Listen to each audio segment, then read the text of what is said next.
お前はもう死んでいる。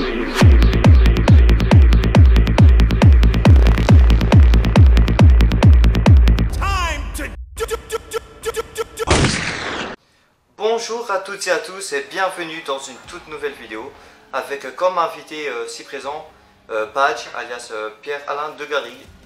Bonjour, bonjour tout le monde. Bah écoute, content de vous voir tout le monde derrière l'écran. Et voilà, bah, je suis à vous, je suis à vous. Eh bien, en cette occasion de la Copian Geek Convention, j'ai l'occasion d'interviewer Monsieur Padge. Déjà, qu'en pensez-vous de cette convention? Alors d'abord, excellent accueil, absolument grand accueil. Moi je fais beaucoup de conventions, un petit peu dans toute la France, je dirais même dans la francophonie. L'accueil est super. Bon, c'est vrai que je connais pas mal les organisateurs, que ce soit Maxime, David, Kevin, etc. L'accueil est vraiment bon, vraiment bon. L'organisation est parfaite, les endroits où on mange, les endroits où on dort, tout est bien. Et vraiment, je dis pas ça parce que c'est des potes, mais c'est vraiment un endroit où il faut être. J'adore, j'adore. Et puis ensuite, il y a un truc qui est bien vu, c'est qu'il y a deux parties et c'est assez large. Donc, étant donné que c'est assez large, c'est super agréable de circuler. On n'est pas trop les uns sur les autres. Donc, d'énormes bons points pour cette convention de Compiègne. Donc, pour commencer l'interview, avant, je fais toujours, afin de connaître l'invité, un petit portrait chinois. J'adore. Voilà, donc pour commencer, si vous étiez une ville, laquelle seriez-vous? Venise. Et pourquoi donc? Parce que j'adore Venise, j'y étais, c'est la seule ville qui m'a fait pleurer quand je suis parti. Voilà, Venise, après j'aurais pu dire New York aussi, et évidemment Paris, parce que je suis un Parisien qui aime Paris. Et donc, et si vous étiez une des voix que vous avez interprétées, posez laquelle seriez-vous? Une des voix, oh là là, ça c'est pas facile. Je dirais pas forcément les hyper connus comme Cled, Heimerdinger ou l'aubergiste d'Hearthstone. Je dirais plutôt des voix de poésie très douces ou de documentaire. Je préfère la voix, des voix très calmes qui ont du sens. D'accord. Donc pour commencer le vif du sujet, donc vous êtes comédien de doublage, donc comédien. Et donc, est-ce que vous avez commencé par le théâtre? Comment vous êtes entré dans ce domaine? Alors moi, c'est un peu particulier. La plupart des gens qui sont des comédiens de doublage, actrices ou acteurs, ont commencé par du théâtre, du cinéma, des cours d'improvisation, du cirque, etc. Mais moi, c'est un peu particulier. C'est d'abord, moi j'ai une nature à être un comédien, mais comme je suis une nature instinctive à être comédien, bon, c'est déjà plus facile, mais quelque part, je suis venu de la musique. Moi, je suis un musicien professionnel au départ. Je suis batteur, j'étais batteur professionnel. Donc, j'ai appris la musique sur une configuration assez particulière. C'est que j'ai appris à jouer de la batterie en même temps que j'ai appris à chanter. Donc, ça veut dire qu'en même temps, j'apprenais la batterie, en même temps, j'apprenais à chanter. Ça veut dire que j'ai un développement intérieur, rythmique, horizontal et un développement mélodique, vertical. Ce qui fait qu'en fait, c'est exactement ce qu'on va demander à un comédien à un moment donné, c'est-à-dire on va lui demander de jouer, donc je changer ses inflexions, et donc pour changer les inflexions, ça va être changer le rythme et changer la mélodie. C'est-à-dire que je peux avoir une voix qui est super haute, un truc comme ça, ou alors vraiment grave. Mais je peux déjà gérer cette mélodie-là, mais en même temps je gère le temps, c'est-à-dire vraiment le rythme. Et ce qu'on demande encore une fois à un comédien, c'est de gérer le rythme, gérer ses réponses, l'écoute qu'il a des autres comédiens. Et donc voilà, donc je me suis retrouvé absolument par hasard en tant que musicien en train de faire des sessions de chant et de batterie.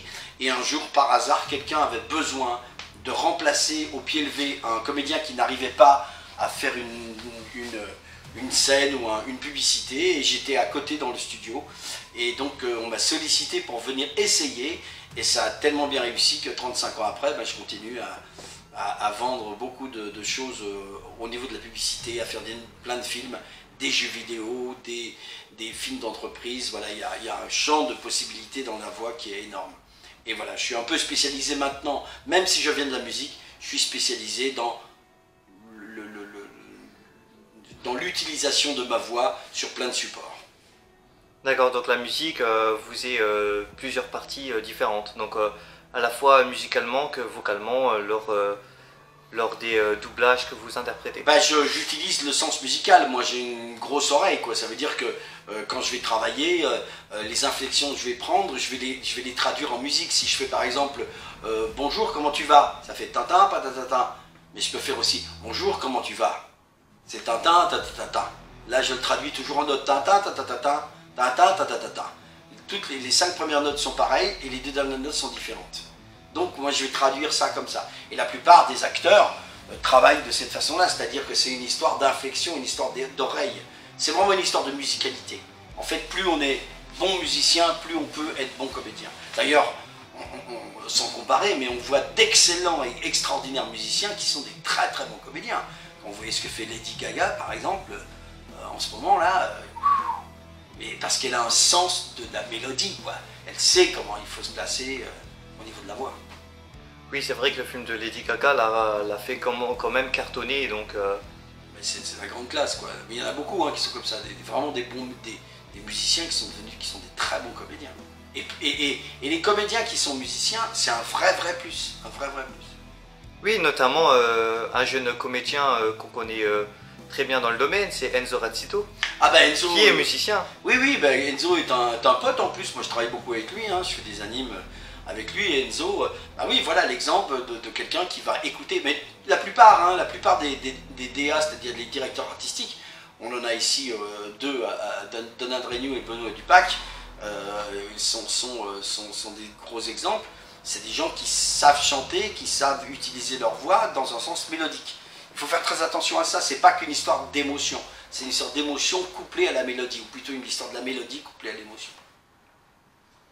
Donc c'est qui vous a justement trouvé, et particulièrement dans le domaine parce que vous avez dit que c'était près du studio, mais... Bah, c'est un réalisateur qui s'appelle Jean Becker, qui est un réalisateur de fiction, mais il faisait aussi de la pub. Et Jean Becker donc m'a pris pour cette première pub. C'était La Juste Sèche de Justin Bridou, où la phrase à dire c'était La Juste Sèche de Justin Bridou, une saucisse sèche sachant sécher, doit sécher sans s'assécher, elle est sèche, juste sèche, la juste sèche de Justin qui, la juste sèche de Justin qui, la juste sèche de Justin Bridou. Voilà, c'est ça qu'il fallait dire. Et donc en fait, moi comme j'étais batteur, j'ai tout de suite compris qu'il fallait faire tac tac tac tac tac. Et donc j'ai été fait pour ça. Et donc Jean Becker m'a découvert, m'a présenté à beaucoup de gens différents. En plus, à ce moment-là, je travaillais déjà avec Luc Besson sur les films qu'on connaît. Donc j'ai fait Le Grand Bleu, Nikita, Atlantis. J'ai travaillé sur Le 5e élément, j'ai travaillé sur Léon, j'ai travaillé sur Arthur les Minimeuses.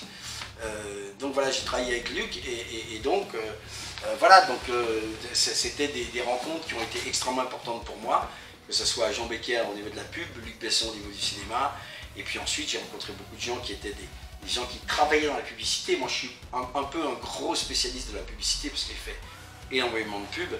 À la limite j'ai fait beaucoup plus de pubs que j'ai fait de jeux vidéo, bien que des jeux vidéo j'en ai fait des caisses et des caisses, mais j'ai fait beaucoup plus de pubs que j'ai fait de doublage de films par exemple. C'est pas les mêmes réseaux.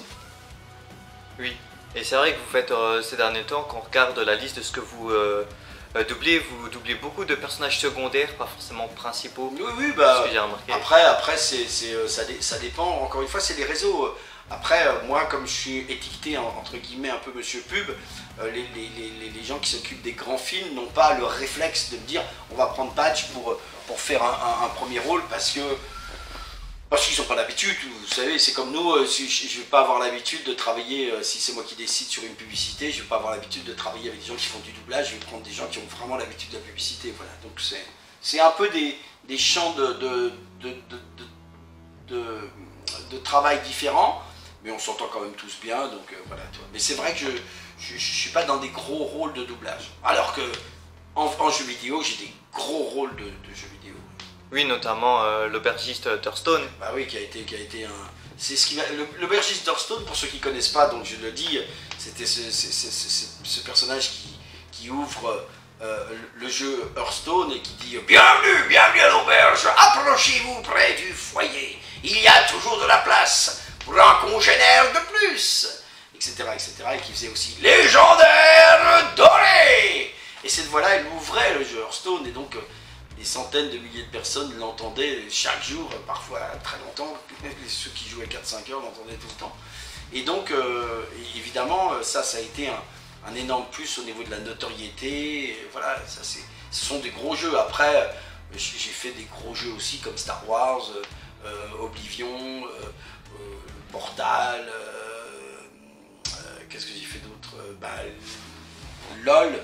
Évidemment, dans League of Legends, j'ai des gros personnages comme Kled, Ramus, Wukong, Heimerdinger.